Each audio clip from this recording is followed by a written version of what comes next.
បាទជាបឋមក្នុងឱកាសនៃទិវាគម្រប់ខួប10ឆ្នាំនៃសាកលវិទ្យាល័យពាណិជ្ជសាស្ត្រសីដាខ្ញុំបាទសូមគោរពអាយដាមបាទលោកជំទាវលោកស្រីអ្នកនាងកញ្ញាជាពិសេសអាណាព្យាបាលនិងនិស្សិតនៃសាកលវិទ្យាល័យពាណិជ្ជសាស្ត្រសីដាសិក្ខាកាម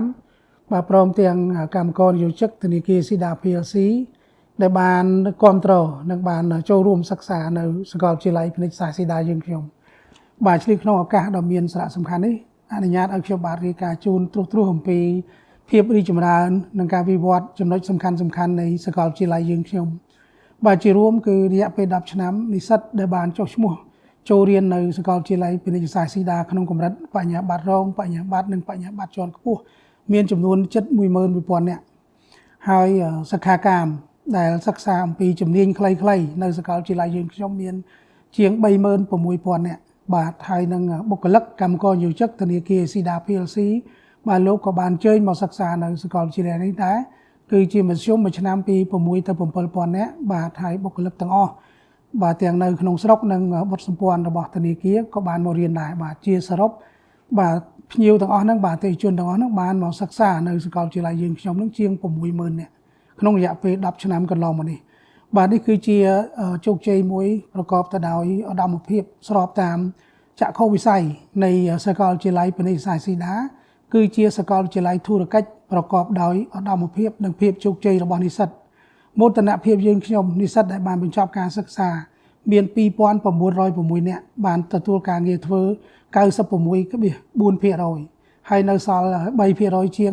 គឺលោកបានបន្តការសិក្សានៅក្នុងស្រុកនិងនៅបរទេស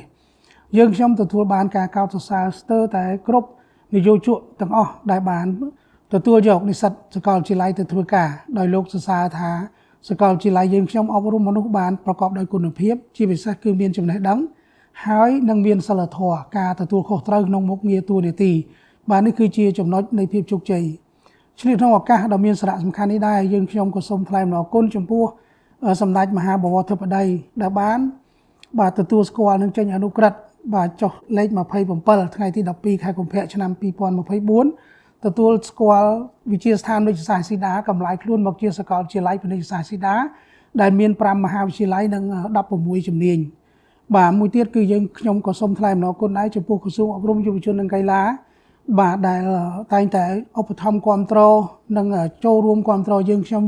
យ៉ាងលឿនរហ័សបាទគ្រប់សំណើគឺលោកតែងតែយកចិត្តទុកដាក់និង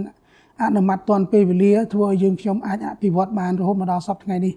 បាទជាពិសេសគឺធនាគារសីដា PLC ដែលមានលោកបណ្ឌិតអិនចានីជាស្ថាបនិកលោកបានធ្វើការវិនិយោគយ៉ាងច្រើននៅក្នុងសាកលវិទ្យាល័យពាណិជ្ជសាស្ត្រសីដាចាប់ផ្ដើមរហូតមកដល់បច្ចុប្បន្នគឺយើងបានវិនិយោគដើមទុនជិត$50 លានរាប់ទាំងពីការទិញដីបាទជិត8ហិកតាហើយនឹងសង់អគារស្តង់ដារខ្ញុំបាទអាចនិយាយថាលើសពីស្តង់ដារជាតិបាទសាកលវិទ្យាល័យយើងខ្ញុំអាចមានទាំង dormitory បាទអន្តេវាសិកដ្ឋានហើយនឹងសុខុបករណ៍ទំនើបបាទជាពិសេសយើងបានអភិវឌ្ឍសាស្ត្រាចារ្យរហូតដល់255នាក់ដែលមានសញ្ញាបត្រកម្រិតបញ្ញាបត្រជាន់ខ្ពស់ទាំងអស់ហើយនឹងសញ្ញាបត្របណ្ឌិតបាទជិត50នាក់ដែលកំពុងតែបម្រើការនៅក្នុងសាកលវិទ្យាល័យយើងខ្ញុំបាទទាំងសាស្ត្រាចារ្យជាខ្មែរនិងជាបរទេសហើយមួយចំនួនធំគឺបានមានបទពិសោធន៍សិក្សាពីបរទេសថែមទៀតបាទចឹងឆ្លៀតក្នុងឱកាសដ៏មានសារៈសំខាន់និងមានតម្លៃនៅពេលនេះខ្ញុំបាទជាថ្មីម្ដងទៀតសូមថ្លែងអំណរគុណបាទគ្រប់បាទភាគីពាក់ព័ន្ធទាំងអស់ដែលបានជួយយើងខ្ញុំឲ្យរីកចម្រើនមកដល់សប្តាហ៍ថ្ងៃនិងការគ្រប់គ្រងពីនិស្សិតសិក្ខាកាមបាទហើយឆ្លៀតក្នុងឱកាសនេះដែរខ្ញុំបាទសូមជូនពរសម្ដេចទ្រង់ឯកឧត្តមបាទលោកស្រីបាទភ្ញៀវកិត្តិយសទាំងអស់ជារួមដែលបានគ្រប់គ្រងអេស៊ីដាសូមសាកលវិទ្យាល័យពាណិជ្ជសាស្ត្រសូមបានជួបប្រទះនៅពុទ្ធពរ4ប្រការគឺអាយុវណ្ណៈនិងសុខៈពលៈកំបីគ្លៀងគ្លាឡើយបាទសូមអរគុណសូមគោរពជម្រាបលា